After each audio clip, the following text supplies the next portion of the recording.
У любви нет нации. Русский выкуп женихом казахам показали на видео. В социальной сети набрал почти 2,5 миллиона просмотров ролик, на котором показан выкуп белорусской келин в Казахстане.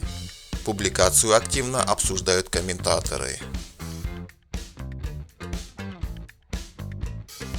Казахский жених, русский выкуп, у любви нет нации, говорится в описании.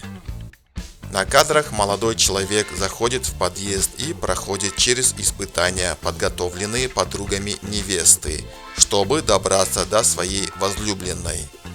Пользователи разделились во мнениях. Одни писали о том, что парню следовало бы жениться на казашке. Другие просто пожелали счастья молодоженам, отмечая, что самое главное – любовь и здоровье.